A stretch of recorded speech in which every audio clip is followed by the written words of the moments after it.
Bonsoir. Dorénavant sur Ziana TV, vous avez un rendez-vous économique avec un expert maison et puis un invité qui sera soit un entrepreneur, un commerçant, un artisan. En tout cas, c'est l'émission Ziana Business Eco, consacrée au monde de la création de la richesse.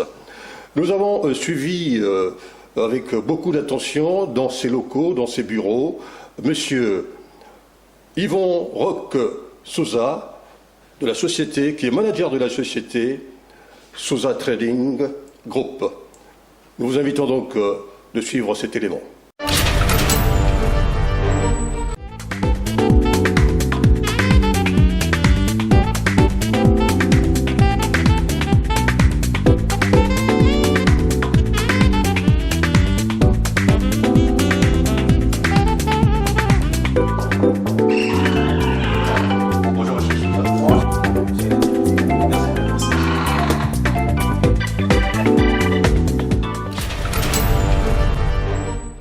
Bonjour Monsieur Yvon Roch Souza. Bonjour Monsieur Passy, bonjour Ziana TV. Bien ravi de nous trouver actuellement avec les auditeurs qui nous suivent à travers Ziana TV dans vos locaux. Alors, Souza Trading Group, on peut en faire une déclinaison? Souza Trading Group est dans le conseil.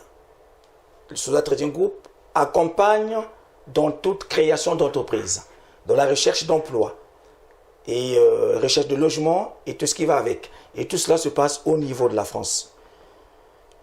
Au niveau du Congo, Souza Trading Group fait ce qu'on appelle le social trade. Le social trade, c'est vous achetez tout ici et nous vous livrons au pays. Donc vous pouvez faire le marché ici ou encore vous voulez envoyer de l'argent. Vous faites tout ici et nous on joue l'intermédiaire avec les parents, avec tous ceux qui sont restés au pays. Ça, c'est le social trade. Nous avons aussi la gestion des biens. Vous pouvez avoir des biens au pays, une maison en location, un véhicule en location, tout ce que vous voulez faire comme business. Vous avez une activité au pays. Nous, on gère cette activité avec nos partenaires qui sont là-bas. À moyen terme, par rapport à notre expérience, nous avons un secteur disons, un cabinet qui traite de tout ce qui est projet agro-pastoraux au niveau de là-bas. Vous avez un terrain, vous avez un projet par exemple de faire de l'élevage des bovins ou porcins, et bien Souza Trading Group vous livre un projet en main et un suivi d'une année avec un ingénieur agronome ou des travaux au niveau de là-bas qui vous encadre à la réalisation de votre projet. Et à long terme, Souza Trading Group mettra en place un village de retraite. Un village de retraite, ce n'est pas une maison de retraite, mais ce sera un village où toutes les personnes de la diaspora qui ont des parents là-bas peuvent les mettre dans ce village. Ils payent ici et il y aura le suivi là-bas, il y aura les auxiliaires de vie. Nous faisons aussi la vente des billets d'avion au niveau d'ici. On est en partenariat avec une agence de billetterie sur la place de Paris. Donc ici, chez Souza Trading Group, nous faisons des billets d'avion de toutes les compagnies, toutes les destinations. Il y a aussi les facilités de paiement. Et il y a pas mal de services, de l'accompagnement et voilà.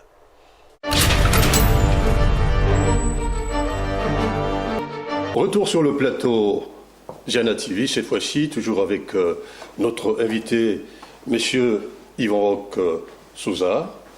À ma droite, mon cher confrère, qui est consultant maison, qui est l'expert maison en matière de management et finances, Frédéric Etoile. Je m'empresse donc de poser une question en complément des informations, des éléments que vous avez bien su nous fournir lors du reportage dans vos bureaux, Monsieur Souza. Comment vous arrive-t-il d'organiser ce maillage entre, j'allais dire, le management dans vos activités, tout en étant à Paris, pour une cible qui, elle, se trouve au Congo-Brazzaville? Merci, M. Passy. Aujourd'hui, tout est possible avec l'outil informatique au XXIe siècle. Nous, chez Souza Trading Group, nous avons beaucoup d'activités. Nous avons des activités qui se déroulent ici, notamment le conseil, et le management. Et nous avons d'autres activités qui se réalisent au niveau du pays, et bien partout dans le monde, et en Afrique surtout. Et bien pour ces activités qui se passent là-bas, notamment le social trade et la gestion des biens, nous avons des partenaires sur place. Nous travaillons avec des huissiers, des notaires, des pharmaciens et certains commerçants. Donc nous avons, pour ne pas dire délocalisé, nous avons en fait des partenaires et des collaborateurs au niveau du Brazzaville, au niveau du Congo et hors de la France. Et bien, mais cela nous permet de faire en sorte que nos projets et tout ce que nous entreprenons sur place puissent se réaliser dans les bonnes conditions. Je me permets de me retourner auprès de notre expert maison pour qu'il apporte un peu son regard, son expertise sur cette façon organisationnelle de faire les choses, mon cher Frédéric Itois. Oui, très bien. La problématique de Souza Trading Group, c'est la problématique de tous les groupes, on va dire, de la planète. Avec la mondialisation, on est obligé de faire le business là où il se trouve. Et il se trouve qu'aujourd'hui, il y a possibilité de faire des affaires en Afrique et au Congo notamment. Monsieur Souza a su le dire, les outils mis à notre disposition aujourd'hui permettent d'établir des communications assez aisément, où dans le passé c'était excessivement difficile, fastidieux et coûteux. Mais tout ça, dans tout ça, il ne faut pas oublier la problématique du management, parce que ça reste quand même des équipes à piloter à distance. Et ce qui est préconisé dans ce sens, c'est de mettre en place des processus assez rigoureux, un style de management, on va dire, assez participatif, et avoir des objectifs clairs par rapport au groupe, par rapport à ce qu'on fait au quotidien, et par rapport même à ce qu'on fait dans 12 mois. Je vais donc, dès à présent, me retourner vers M. Souza. Alors, M. Souza, dites-nous, comment est-ce que vous vous organisez en termes relationnels clients? Est-ce que vous avez une stratégie, une politique spécifique pour leur fidélisation, ou bien pour en apporter des nouveaux clients à travers votre façon de fonctionner dans Souza Trading Group? Chez nous, Souza Trading Group, nous nous appuyons sur les outils informatiques, comme je l'ai dit, et notamment sur Internet. Nous utilisons des messages électroniques, des messengers, SMS et tout ce qui va avec. Il y a aussi le bouche-oreille. Et il y a aussi, nous essayons, des fois nous organisons des réunions de rencontres dans les milieux populaires. Nous avons effectivement approché votre fiche d'activité en termes de la holding que représente Souza Trading Group. Vous faites également de l'événementiel, justement, en ce qui concerne des rencontres conviviales autour d'un buffet, Et donc ça nous permet aussi de fidéliser les clients, de chercher d'autres clients, de retrouver dans ces genres de milieux. Voilà. Quelle approche Frédéric Itois consent-il dans ce type de démarche? Oui, donc M. Souza, avec son approche, n'est pas loin du compte. Parce qu'il faut, c'est avant tout consolider la base client. Et consolider la base client, c'est pousser le client qui a poussé la porte de votre entreprise, de renouveler l'acte d'achat. Et pour ça, il faut mettre à profit les outils dont nous disposons aujourd'hui. Donc ça va être les sites internet, ça va être les médias sociaux, genre page Facebook, Twitter et YouTube. Établir une proactivité avec les clients par des mails, des SMS, par de la publication du contenu, de contenu à forte valeur ajoutée, et pour créer, on va dire, des réactions, de l'interactivité, des commentaires. Et tout ça, ça crée un écosystème dans lequel vous restez dans l'environnement du client. Ensuite, le courage aussi de l'entrepreneur, c'est d'accepter la critique. Et donc, par rapport à ça, ce qui est préconisé, c'est de mettre en place des systèmes de notation où le client donne une note de 1 à 5 sur la prestation ou sur sa perception à lui de la prestation que vous avez réalisée. C'est en termes d'enquête de sondage, c'est ça? Et clairement, en termes d'enquête de sondage, et sur le sondage, ce que je peux dire, c'est que si vous voulez savoir comment servir au mieux un client, la bonne façon de faire, ce n'est pas de s'isoler de minuit à 6 heures du matin et de réfléchir. La bonne façon de faire, c'est de demander au client de quoi il a besoin. Et ça passe par des sondages. Aujourd'hui, il y a des outils comme Google Forms qui sont totalement gratuits, qui permettent de faire des sondages à grande échelle et de manière ciblée. Et on a des résultats rapidement séquencés, on sait combien d'hommes, de femmes, quelles catégories ont répondu. Voilà. Monsieur Yvon Roch Souza, une entreprise à la taille de la vôtre, Souza Trading Group, c'est comme par métaphore, hein, par image, un bébé que l'on porte, que l'on veut voir grandir. Cela m'amène à vous poser la question sur la croissance. Comment l'envisagez-vous avec votre société et par quel moyen de financement?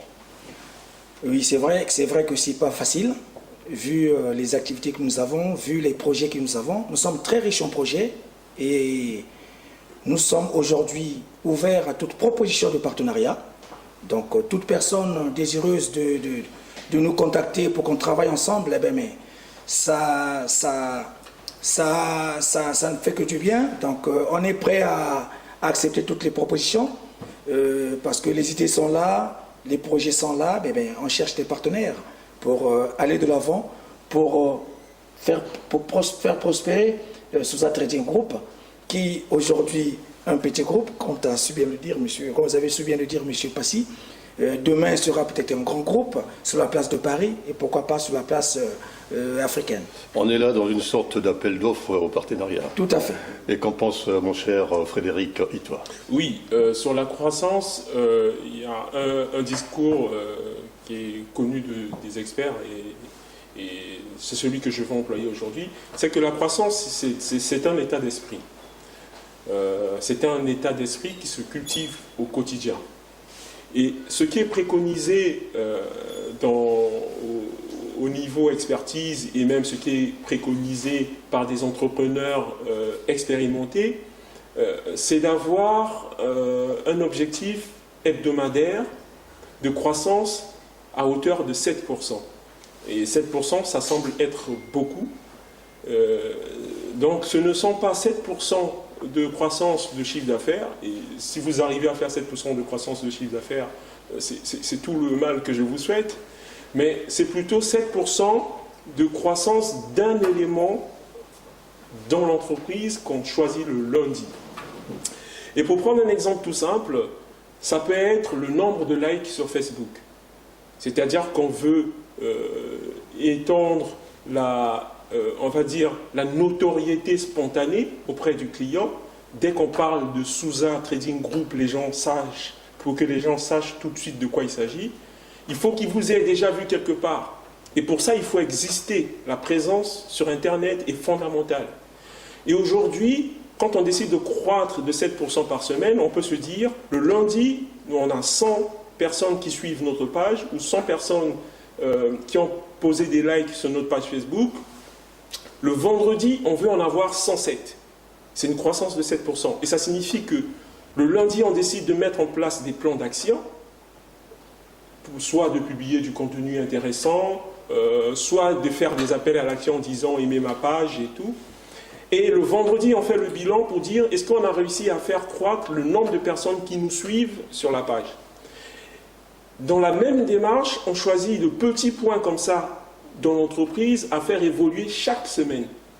Ça peut être aussi le chiffre d'affaires, mais sur le chiffre d'affaires, il est conseillé d'être moins ambitieux. Il est conseillé d'être moins ambitieux parce que ça dépend de trop de paramètres. Il y a plein d'éléments qui peuvent évoluer très rapidement. Il y a le carnet d'adresses sur lesquels, quand on est un tout petit peu combatif sur le sujet, on peut avoir rapidement beaucoup de prospects. Il y a les nouveaux clients. les nouveaux clients, même qui font des achats à forte valeur ajoutée, mais déjà avoir de nouveaux clients, ça peut être rapidement capté avec une bonne politique marketing. Évoluer sur tous ces points par semaine, ça nous emmène très rapidement à 360 jours à faire le bilan sur une évolution phénoménale. Phénoménale. Dans cet état d'esprit de croissance, on nourrit des projets de plus en plus ambitieux, on en fait de petits pas quotidiens, et chaque jour qui passe, on devient encore un plus grand groupe. Merci. Bien, je vous remercie, l'expert maison Frédéric Quitois, c'est donc sur ces conseils bien pratiques et bien intéressants que nous allons clore cette émission, dans l'espoir que vous en avez tiré des enseignements assez conséquents. Je vais donc remercier la présence de notre invité ici, le manager de sa société Souza Trading Group. Voilà, si je ne m'abuse. Et puis merci encore pour les jours à venir, car vous aurez dorénavant, comme j'ai su l'indiquer dès le départ, rendez-vous avec cette émission économique nommée Ziana Business Eco.